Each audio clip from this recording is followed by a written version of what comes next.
Ya, jadi begini ya, soal bahwa setiap warga negara itu kan itu mempunyai hak penuh ya dan diakui oleh negara untuk mengajukan gugatan. Ya, itu pertama yang harus kami jelaskan. Nah, yang kedua, soal kemudian pada saat sebelumnya penggugat Nikita Mirjani telah mencabut gugatannya dan kemudian kembali mengajukan gugatan Wan Prestasi terhadap klien kami, sebenarnya itu kan sah-sah saja. Ya, jadi pengadilan negeri itu wajib ya memeriksa dan mengadili perkara itu dan menerima gugatan yang diajukan oleh si penggugat. Tinggal bagaimana kalau soal dalam gugatan Wan Prestasi itu kan soal bagaimana kita membuktikan formil dan substansilnya, bukan materialnya gitu. Nah, kalau kemudian penggugat ini merasa yakin dan percaya bahwa formil itu telah dipenuhi, ya silahkan saja. Seperti itu. Dari awal kan kami sudah sampaikan bahwa sebelumnya ini gugatan Wan Prestasi yang diajukan menurut kami kan satu gugatan yang komedi.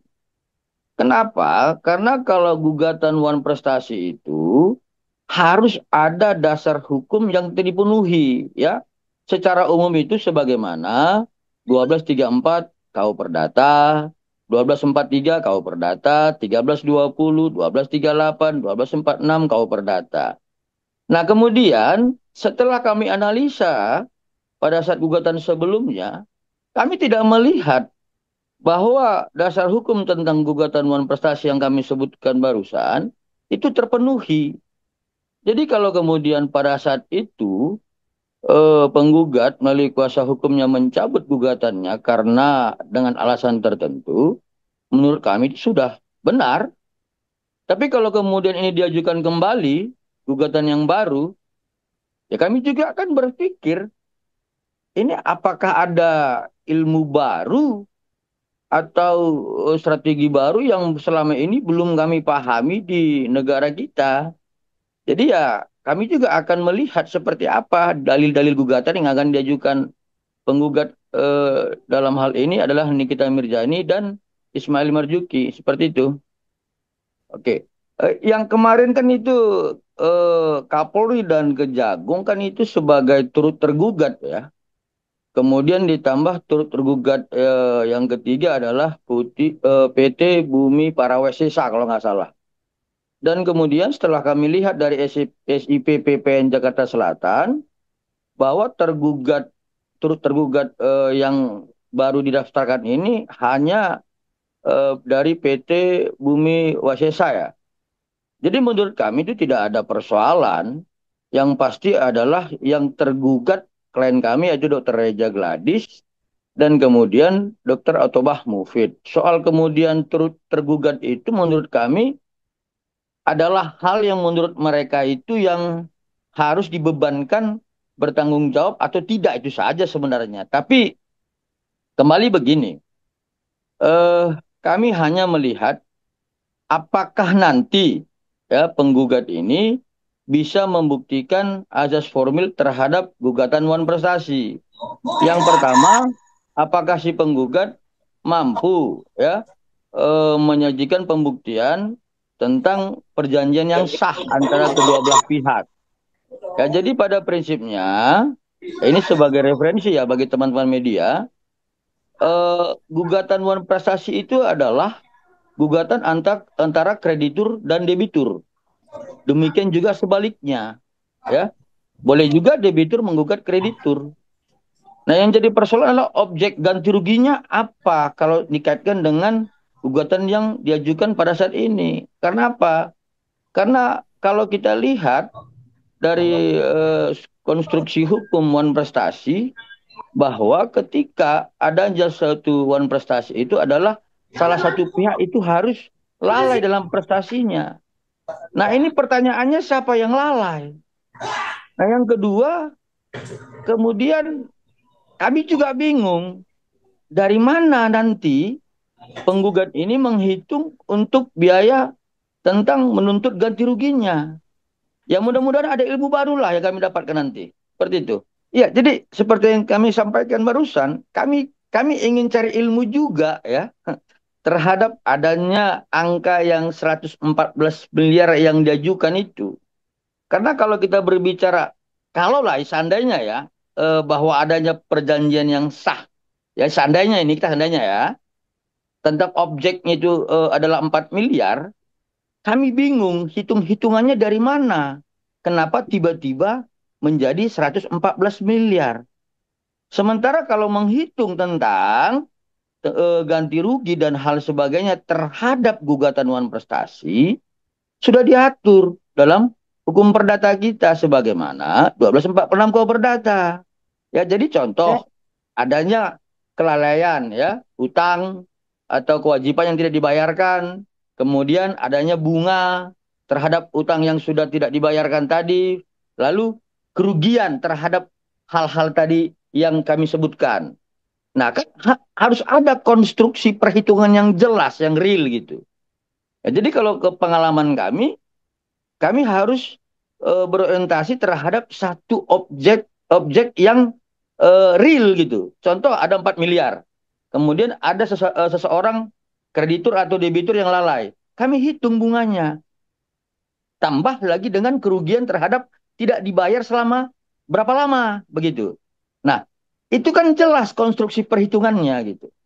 Tapi kalau kemudian dengan angka 114 miliar dengan koefisien 4 miliar, kami bingung dari mana, ya. Padahal yang 4 miliar itu sudah jelas ya dalam proses persidangan di pidana sekarang itu yang dilaporkan klien kami adalah terkait dugaan tindak oh, pidana pemerasan. Artinya itu kan Rama. haknya dari klien kami, ya, duit klien kami. Kemudian si penggugat dalam hal ini terdakwa Sidiki Mirjani Di sebenarnya sini kan belum ngapain ini? melakukan kewajibannya.